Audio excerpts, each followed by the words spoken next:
읽어하실 말씀은 요한복음 21장 15절에서 17절 말씀입니다. 요한복음 21장 15절에서 17절 말씀을 다 같이 합독하시겠습니다. 그들이 조반 먹은 후에 예수께서 시몬 베드로에게 이르시되 요한의 아들 시몬아 내가 이 사람들보다 나를 더 사랑하느냐 하시니 이르되 주님 그러하나이다. 내가 주님을 사랑하는 줄 주님께서 아시나이시다. 이르시되 내 어린 양을 먹이라 하시고 또 두 번째 이르시되 요한의 아들 시몬아 내가 나를 사랑하느냐 하시니 이르되 주님 그러하나이다. 내가 주님을 사랑하는 줄 주님께서 아시나이다. 이르시되 내 양을 치라 하시고 세 번째 이르시되 요한의 아들 시몬아 내가 나를 사랑하느냐 하시니 주께서 세 번째 내가 나를 사랑하느냐 하심으로 베드로가 근심하여 이르되 주님 모든 것을 아시오매 내가 주님을 사랑하는 줄을 주님께서 아시나이다. 예수께서 이르시되 내 양을 먹이라. 아멘. 저는 요한의 아들 시몬아 내가 나를 사랑하느냐는 제목으로 오늘 하나님 말씀을 나누고자 합니다. 오늘은 예수님이 승천하시고 성령을 보내신 날인 것입니다. 예수님이 성령은 다른 보혜사, 나는 처음 보혜사, 성령은 다른 보혜사, 성령과 나는 똑같은 분이신데 예수님은 처음 보혜사요, 그 다음은 다른 보혜사 성령께서 오셔서 우리를 도와주겠다는 것입니다. 보혜사란 말은 하나님께서로부터 보내심을 받아 항상 우리와 같이 있어서 우리를 도와주시는 일을 말하는 것입니다. 성령은 여러분 떠나지 않고 항상 계신 것입니다. 그 성령께서 오순절날 이날에 강림하셨습니다. 예수님의 제자들은 이 성령의 충만함을 받고 온 천하 만민을 복음으로 이끄는 거대한 사역을 했습니다. 참 저는 예수님의 제자들 이력을 보면 기가 막혀요. 초등학교 나온 사람 한 사람도 없습니다. 전부 다 쟁이들이요. 어부를 불러서 주의 종으로 삼으시고 세리를 불러서 주의 종으로 삼으시고 사회에 외롭고 버림받고 인정받지 못한 사람들을 데려다가 주님께서 3년 반 동안 훈련을 시키시고 마지막 성령을 보내셔서 성령을 받고 난 다음 세계를 움직이는 위대한 주의 종들이 된 것입니다. 여러분에게도 성령이 임하시면 여러분 지금 여러분 자신보다 훨씬 위대한 사람이 될 수 있습니다. 저는 오늘 예수님 따라다니면서 많은 훈련을 받은 제자들하고 인터뷰를 좀 해볼까 합니다. 여러분 12제자가 예수님을 따라 3년 반 동안 다녔는데 어떻게 해서 그들이 예수님과 함께 살았고 또 훈련을 받았는지 인터뷰를 해보면 좋을 것 같아서 제가 인터뷰를 하려고 작정합니다. 저는 방송 인터뷰 하는 사람 아니지만은 그래도 나라고 또 못할 것도 없지요. 왜냐하면 제가 해외에 나가면 꼭 인터뷰하는 사람들이 오는 것입니다. 와서 질문을 하고 그 다음 텔레비에 나가고 라디오에 나가는데 말 잘못하면 꼭 그것을 확대해가지고서 고약하게 만들 때가 많습니다. 나는 오늘 베드로부터 시작해서 12제자를 인터뷰하는데 정직하게 할 것입니다. 고약하게 안 할 것이니 이분들 조심 안 해도 괜찮을 것입니다. 제일 인터뷰를 하고 싶은 사람은 베드로입니다. 시몬과 같이 갈대 같은 인생인데 시몬이 어찌해서 수제자가 되었으며 그리스도 교회의 반석이 되었는지 궁금한 마음이 있습니다. 그래서 내가 베드로에게 물어보는 것입니다. 당신은 예수님과 인연이 있는 것 같은데 어떻게 해서 예수님을 만나게 되었었습니까? 나 말입니까? 그렇지요. 당신 아니고 누가 이게 갈 데가 있습니까? 우리 어부들은 밤에 고기를 잡습니다. 갈릴리 호수는 낮에는 고기들이 전부 다 깊은 곳으로 들어가서 잠을 자기 때문에 안 잡힙니다. 그런데 하루는 밤새도록 그물을 던졌는데 그날은 별로 재수가 없는 것 같아요. 한 마리도 못 잡았어요. 그물만 찢어지고 탄식을 하면서 해변가에서 그물을 씻는데 웬 사람들이 아침부터 예수님을 둘러싸고 모여오는데 예수님이 군중을 피해서 뒤로 물러가다가 나중에 해변가에 오니까 더 물러갈 데가 없으니까 내 배에 올라타잖아요. 그 해변에서 조금 띄워자라고. 밤새도록 고기도 한 마리 못 잡은 사람이 또 예수님까지 배를 빌려달라니 이게 무슨 일인가. 배를 조금 떼주니까 예수님이 거기 앉아서 말씀을 가르치는데 내가 당신이 거기서 뭘 배웠습니까? 배우기는 뭘 배워요? 밤새도록 그물 던지고 피곤해서 예수님 말하는 동안에 잠만 잤습니다. 그러면 어떻게 했나요?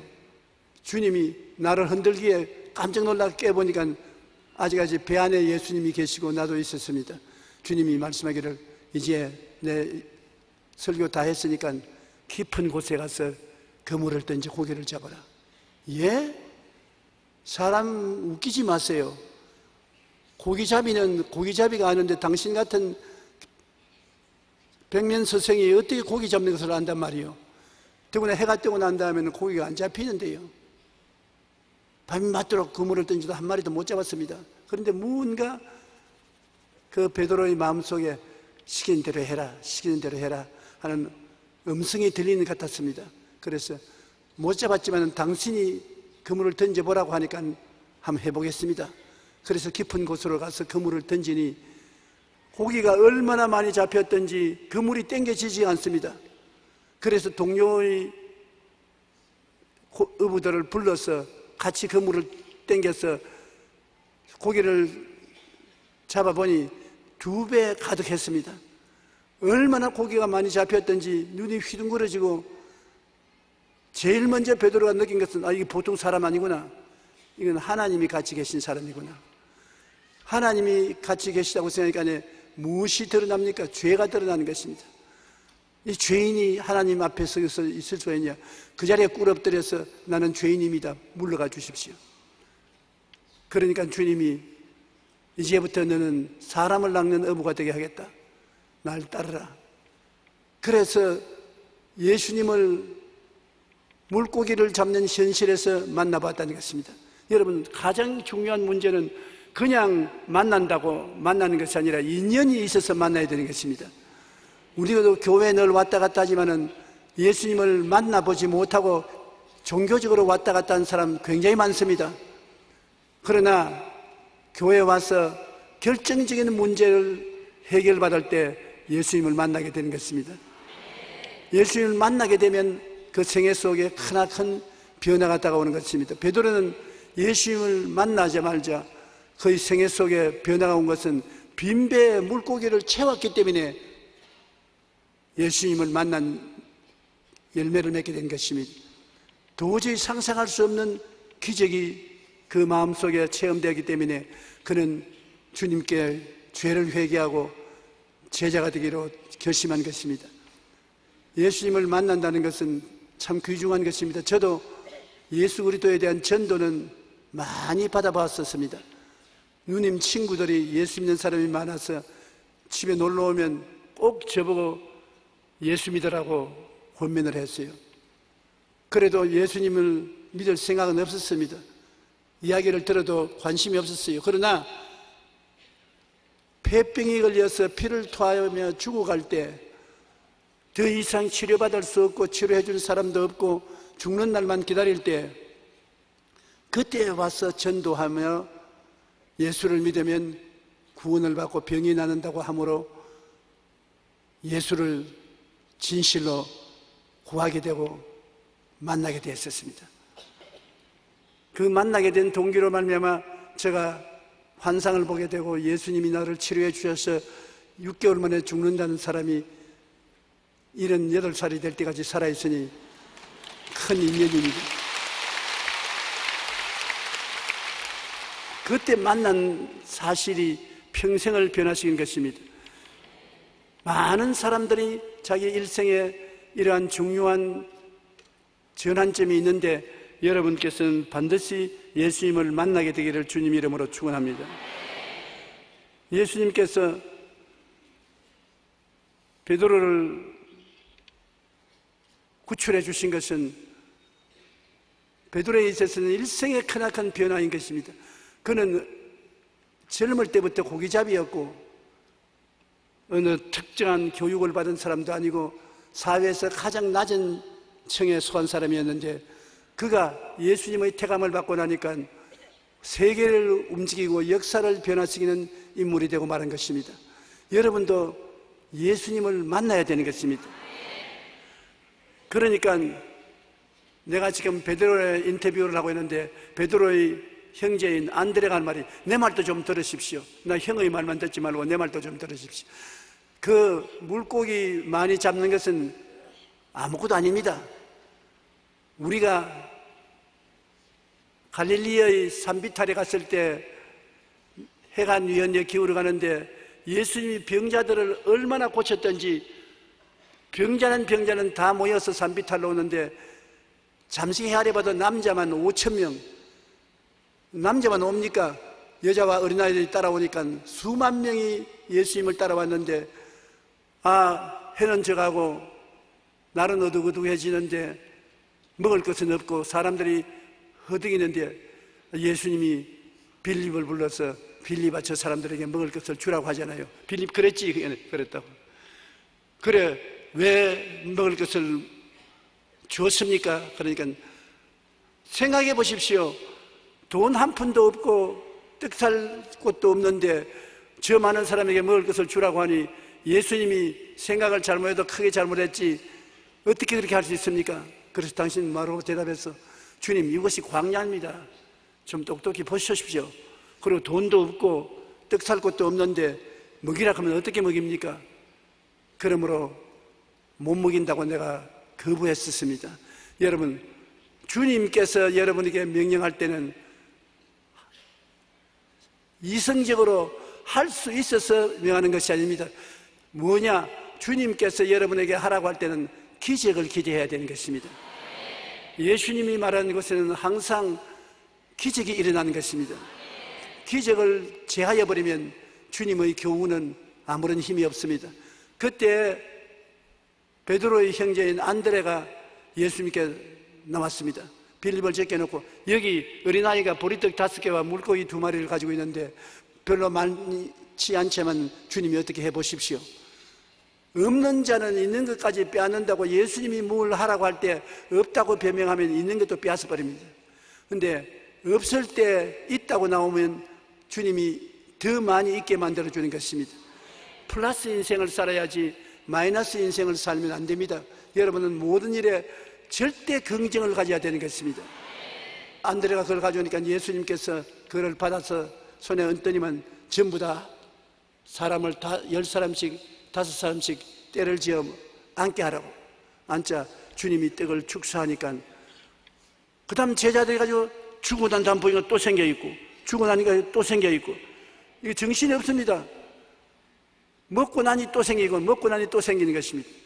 여기에서 우리가 하나 알아야 될 것은 여러분 예수 그리스도를 믿으면 어떠한 경제적인 난관과 어려움이 있어도 주님 뜻대로 살면 또 생겨납니다. 안 생겨나는 것은 그리스도의 신앙이 아닙니다. 예수님은 여러분과 같이 계신 것은 없는 것을 있게 하는 기적을 행하기 위해서 같이 계신 것입니다. 여러분이 지금 대기업을 하든 중소기업을 하든 구멍가게를 하든 어려울 때 여러분이 해야 될 것은 주님이 같이 계신다는 것을 확인하고 어려울 때 주님 영광 위해서 헌신하고 기적을 믿어야 되는 것입니다. 여러분은 언제든지 기적을 바라보고 믿고 기적이 일어난다고 말을 하십시오. 그러면 기적이 일어나는 것입니다. 한번 따라 말씀해서 나는 예수님이 함께 계셔서 문제를 해결하실 것을 믿습니다. 나는 승리합니다. 내 믿은 대로 될지어다. 우리 예수 믿는 사람은 이런 기적을 체험할 수 있는 것입니다. 안드레는 말하기를 우리는 정말로 놀랐습니다. 다 배불리 먹이고 난 다음 사람들이 이제 더 안 먹겠다고 할 때 부스러기를 거두어 보니 12바구니에 가득 찼었습니다. 주님은 부족함이 없게 하는 것이 주님인 것입니다. 야훼는 나의 목자시니 내게 부족함이 없으리로다. 늘 부족함이 있는 것은 하나님의 뜻이 아닌 것입니다. 내가 주고 또 주고 나누고 또 나누어도 내게는 더 넘쳐나는 것입니다. 여러분은 남에게 꾸어줄 줄 알아도 꾸지 않는 사람이 된다는 그 생각을 마음속에 하십시오. 우리에게는 생각을 하고 난 다음에 그 생각이 환경에 나타나게 되는 것입니다. 내 생각이 나는 못한다, 안 된다, 못 산다고 하면은 그런 것을 늘 상상하게 되고 두려워하게 되고 그런 말을 하면 그런 인생이 되고 마는 것입니다. 여러분은 항상 상상 속에 나는 잘 된다, 나는 축복을 받는다, 나는 하나님이 계시기 때문에 문제없다, 그리고 마음에 담대하게 믿고 그대로 말하면 희한한 일이 생기는 것입니다. 그대로 되는 것입니다. 저는 항상 절대 긍정적인 삶을 살아야 되겠다고 결심을 했기 때문에 아침에 교회 사무실 나오기 전에 차에 앉으면 하나님, 오늘 나는 예수님 안에서 기쁩니다, 행복합니다, 잘 됩니다, 좋은 일이 생겨납니다, 넘치게 좋은 일이 생겨나서 나눌 수가 있습니다. 꼭 그렇게 말합니다. 그렇게 늘 말하고 사니까 지금까지 좋은 일만 있지 않습니까? 나쁜 일도 가끔 있지만은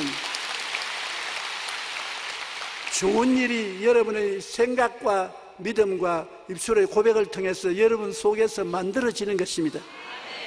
만들어진 것이 여러분 환경에 나타나는 것입니다. 그렇기 때문에 여러분은 마음속에 항상 좋은 일이 일어날 것을 생각하고 믿고 말하십시오.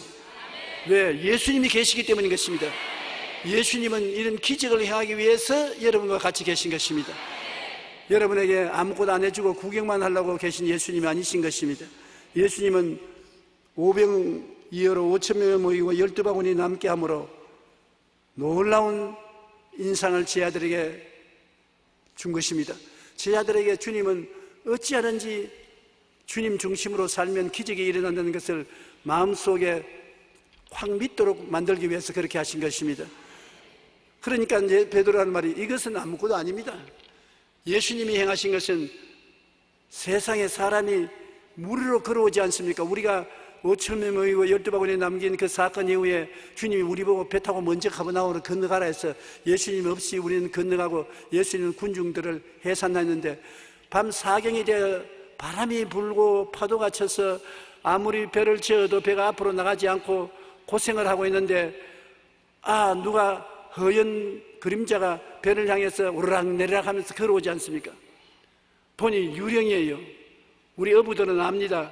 밤에 유령이 무리로 걸어오면 반드시 그 배가 파손한다는 것을 알고 있습니다.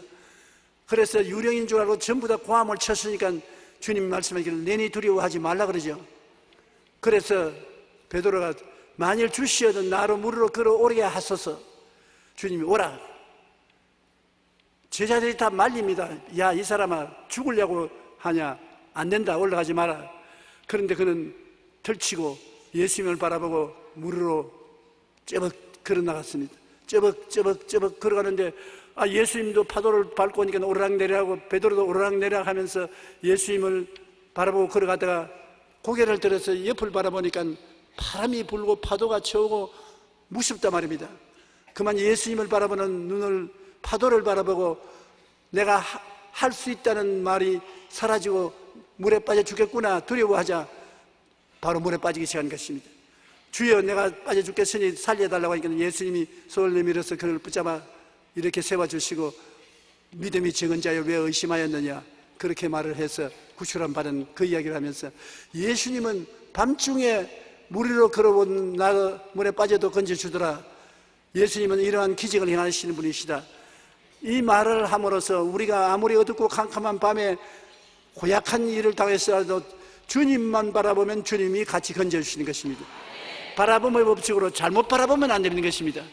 잘못 바라보면 오늘날 여러분이 늘 바라보고 가슴에 간직한 것은 이루어지는 것입니다.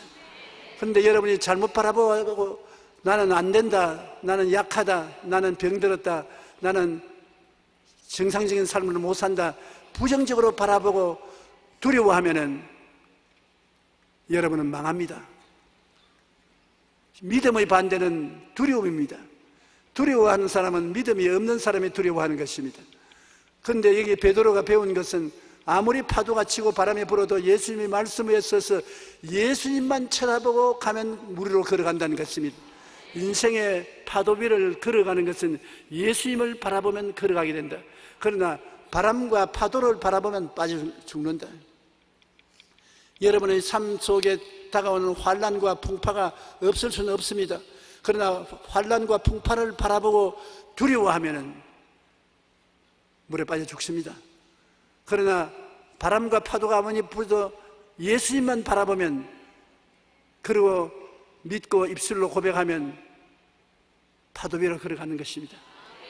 아주 간단한 것입니다. 여러분, 바라보고 믿고 말하자. 따라 말씀했어요. 바라보고 믿고 말하자. 무엇을 바라보느냐? 긍정적인 축복과 믿음을 바라보고 믿고 말하면 축복을 받고, 잘못된 것을 바라보고 두려워하고 부정적으로 말하면 물에 빠집니다. 우리 생활을 여러분 평범하게 살아갈 동안에 이 세 가지를 완전히 마음에 간직을 하십시오. 언제나 무엇을 바라보느냐?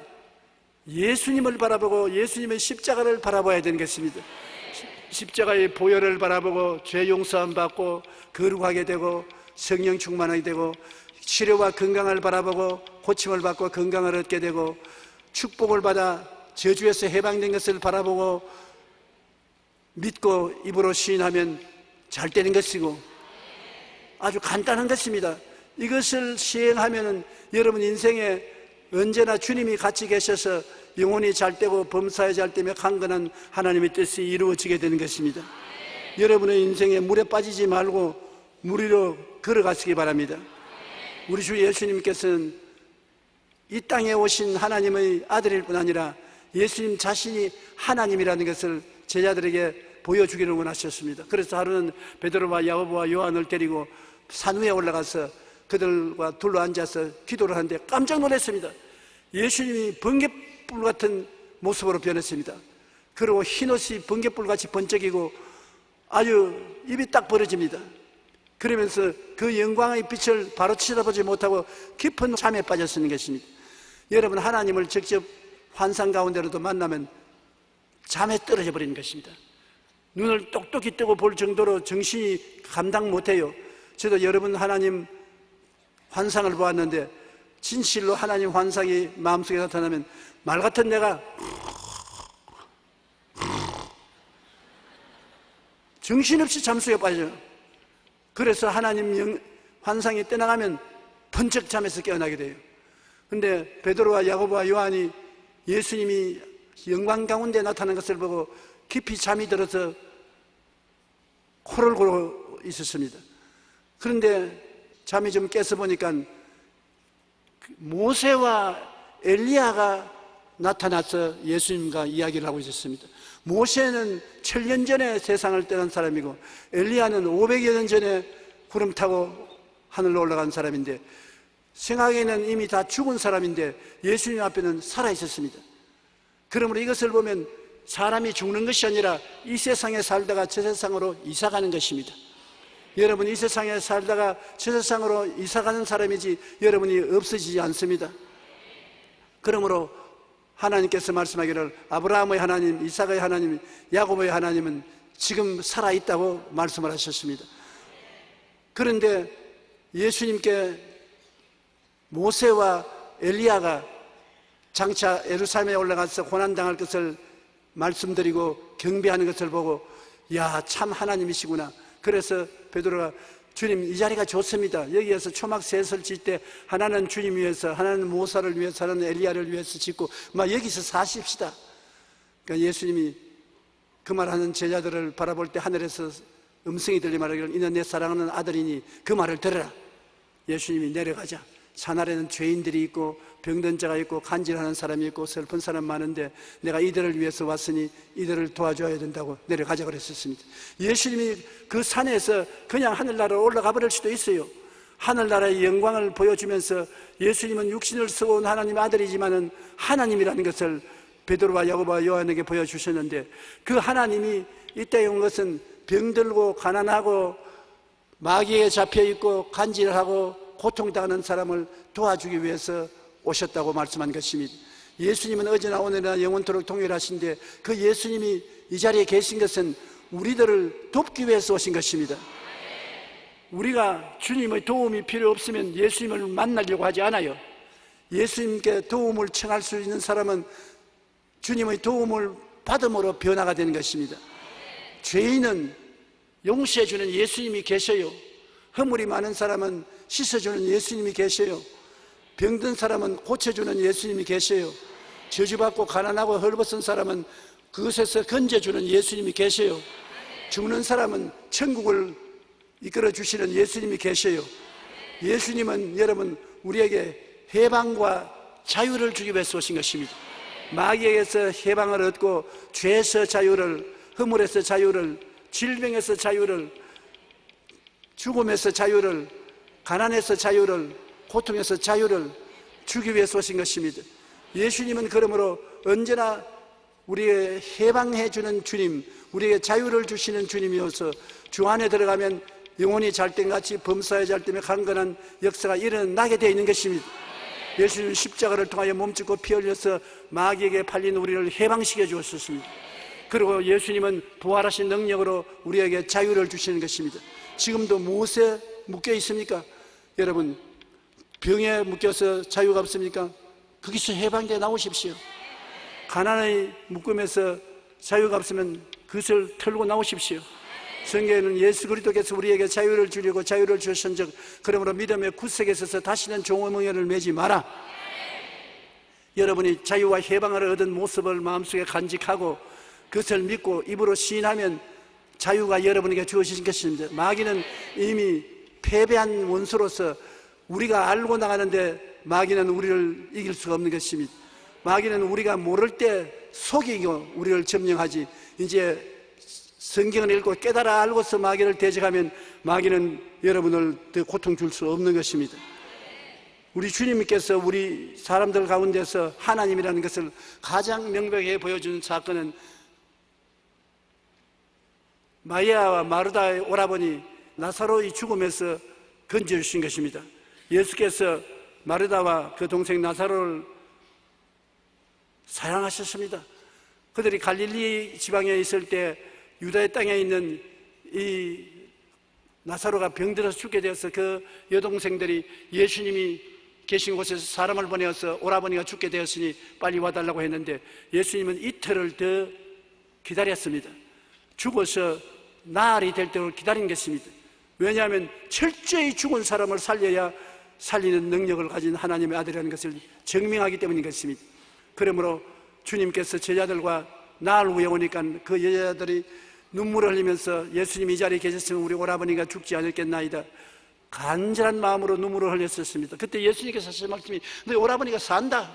예, 부활의 날에 다시 살 줄 믿습니다. 지금 내가 부활이다.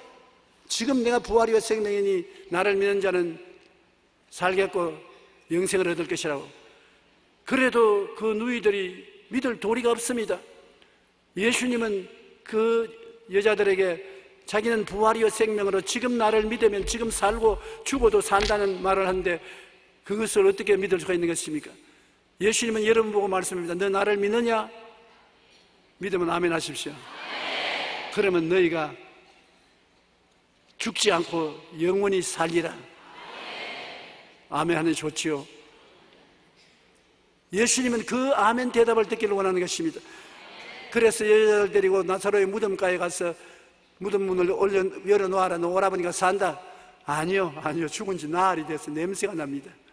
큰일 납니다. 온 사람에게 우리들 미쳤다 그런 게 돌문을 옮길 수 없습니다. 그때 예수님이 아주 분노한 목소리로 발을 구르면서 내가 내게 말하느니 너희가 믿으면 하나님의 영광을 보리라 하지 않느냐. 믿어서 돌문을 옮겨 놓아라. 그래서 울면서 그들은 돌문을 옮겨 놓으니까 예수님이 돌문 앞에서 뭐라고 말씀하셨습니까? 나사로야, 나오라! 그 말 한마디에 죽은 옷을 수의를 입은 채로 예수님 앞에 나왔었습니다. 수의를 벗기고 묶은 것을 풀어주라, 그렇게 말씀했는데, 이거를 읽을 때마다 우리는 어떻게 생각하는 것입니까? 그 옛날에 소설 같은 이야기로 있은 이야기지 실제로 안 된다. 근데 이것은 실제로 일어날 수 있는 일인 것입니다. 주님이 요사이도 죽은 자를 살리시는 것입니다. 요사이의 무덤은 옛날 무덤과 달라서 돌로서 막아놓는 무덤이 아니기 때문에 화장하라면 불로 타버리고 매장을 해도 살이 썩어져 가기 때문에 문제이지만은, 주님은 살리기 원하는 사람을 오늘날 또 죽은 자 가운데서 살리는 역사를 베풀어 주시고 있는 것입니다. 저는 요사이 책을 하나 읽고 있는데, 나는 천국을 보았다는 미국의 유명한 정신과 병원 의사인 것입니다. 뇌 전문적인 일이 있었는데 자기가 뇌병이 걸려가지고 죽어서 7일 동안 저 세상에 갔다 왔는데, 그 사람의 책을 읽어보면은 자기가 뇌과학자이기 때문에 뇌가 죽으면 인격은 사라진다고 생각했는데, 분명히 자기는 뇌병이 들어서 죽었는데, 죽고 난 다음에 사라진 줄 알았는데 자기가 뇌를 떠나서 독립으로 존재하면서 천국을 볼 수 있었다는 내용을 설명하는데, 상당히 확신할 수 있는 정보를 많이 제공해 주었어요. 그거 하는 말이, 내가 뇌 전문가 아니냐? 뇌에 대한 일은 나만치 아는 사람도 많지 않은데, 뇌 전문가인 내가 죽었는데 뇌가 없이 떠나가지고서 하늘나라에 올라가서 천국을 보았는데, 도저히 상상을 할 수 없는 아름다운 처지에 있는 천국을 보았다는 이야기를 하는 것을 보았었습니다. 주님께서는 나사로를 죽은 자 가운데서 살리신 것으로, 예수님은 어제나 오늘이나 영원토록 동일하시며 우리 사람들이 이 땅에서 죽어서도 저곳에서 살고 있다는 것을 확정해 주시는 것입니다. 그 다음 주님은 베드로를 통해서 우리에게 간증해 주는 게 또 있습니다. 저들이 주님과 함께 갈릴리 호숫가에 와서 주님이 우리 저 바다 건너편으로 가자. 그래 함께 배를 타고 바다를 건너갑니다. 다 어부였기 때문에 물놀이를 잘하지요. 배를 잘 운전할 줄 압니다. 그래 자기들 모여서 서로 이야기하고 있는데, 예수님은 배 구석에 가서 팔을 베고 주무십니다. 근데 점점 파도가 거세게 일어난단 말입니다. 나중에는 아주 파도가 세어서 물이 배에 가득하게 되면 그대로 있다는 빠져 죽겠단 말입니다. 그러나 예수님은 그래도 주무시고 계셔요. 왜냐하면 예수님은 그 배가 절대로 안 가라앉는다는 것을 알기 때문에 평안하니 주무시는 것입니다. 그런데 제자들은 그런 믿음이 없기 때문에 불안하고 공포에 떨었었습니다. 주무시는 예수님을 깨워서 일으키니까 예수님이 일어나서 바람과 파도를 꾸짖으시니 잠잠해지고 마는 것입니다. 그래서 주님께서 말씀하기를, 내 믿음을 어디다 두었느냐? 믿으면 이러한 것이 오면 기도하고 꾸짖어야지 당황하면 안 된다는 것입니다. 주님께서는 여러분과 나와 같이 계셔서 바람이 불고 파도가 일어 우리의 삶이 뒤엎어지려고 할 때는 주님께 기도하고 후회해야 된다는 것입니다. 주님이 바람과 파도를 잠잠케 해주시는 것입니다.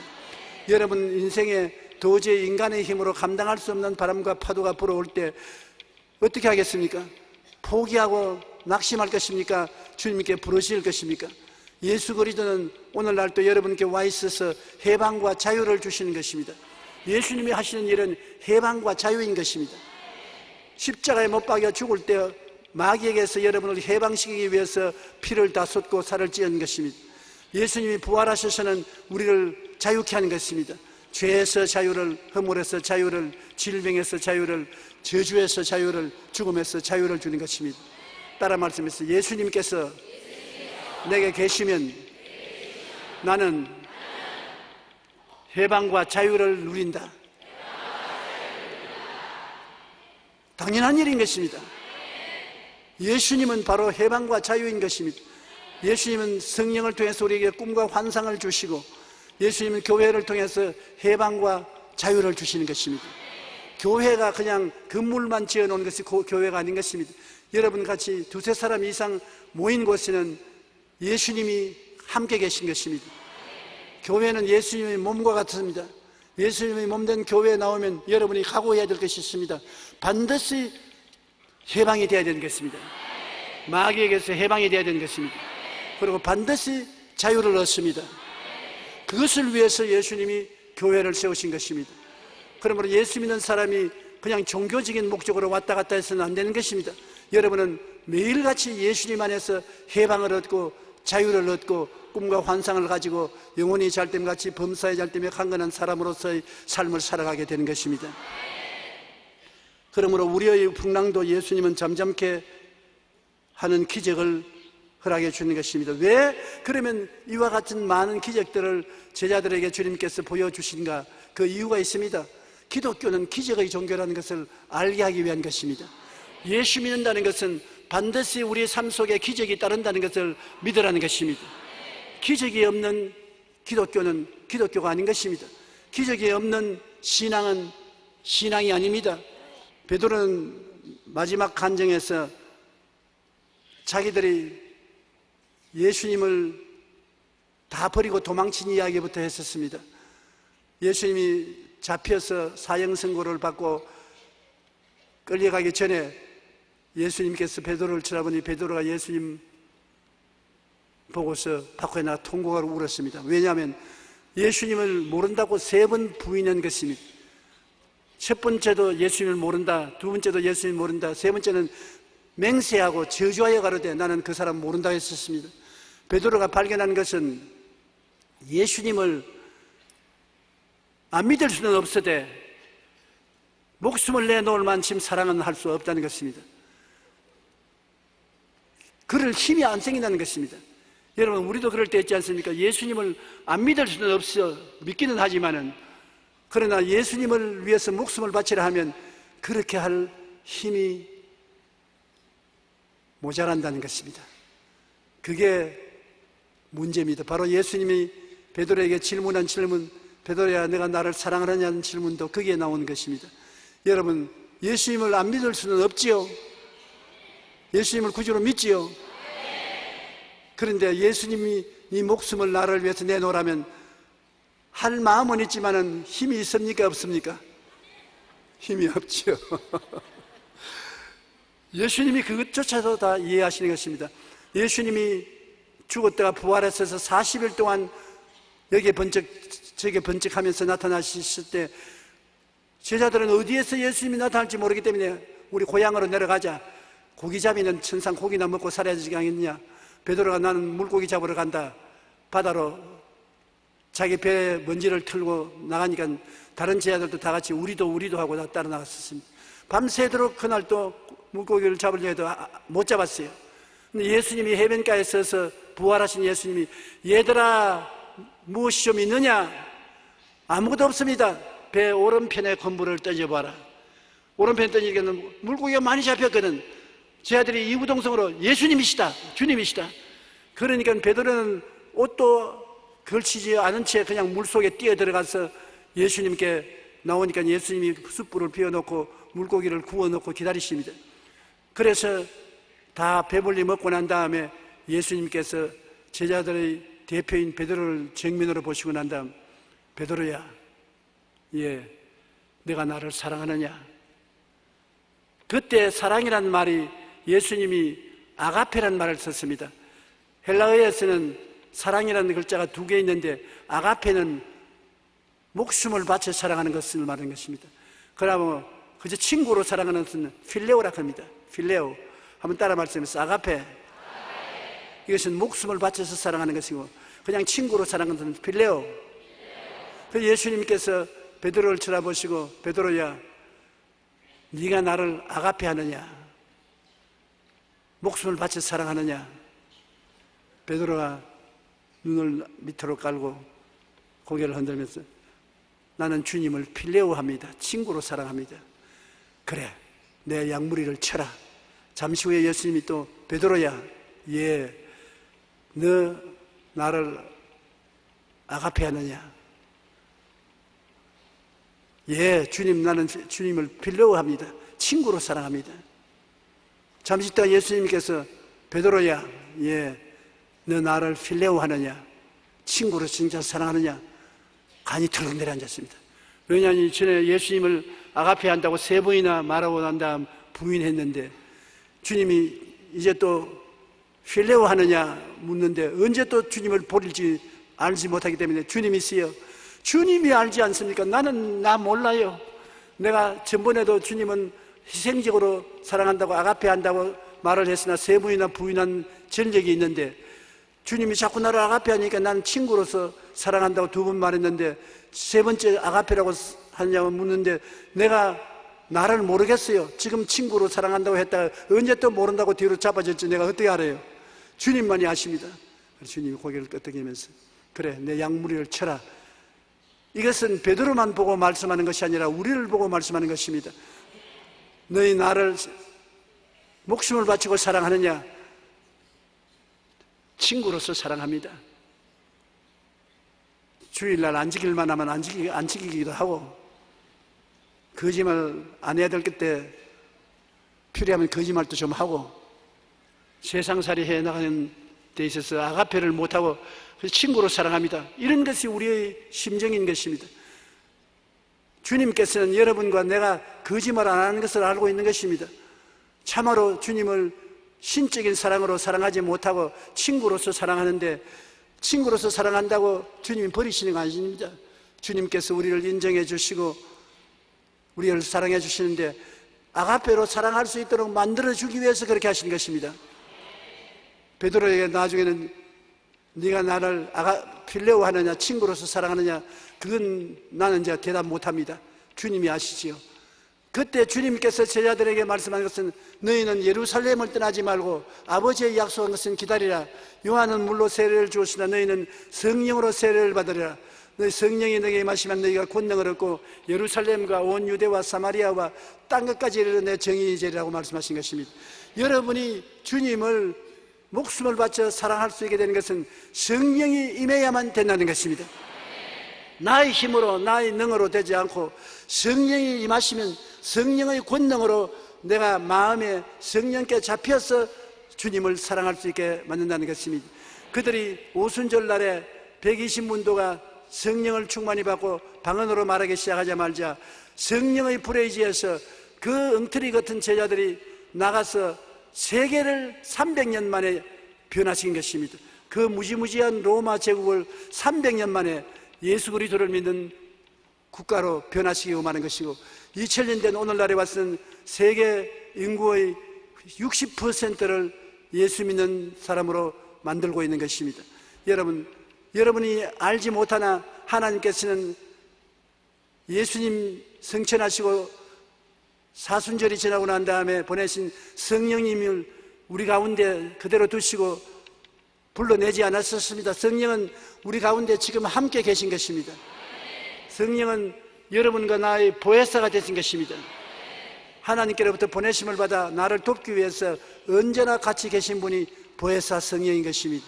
성령은 바람과 같고 안개와 같이 우리와 같이 계시는데 눈으로는 안 보이나 여러분이 성령을 인격적으로 인정하고 환영하고 모시드리고 의지하면 우리 가운데 와서 역사하시는 것입니다.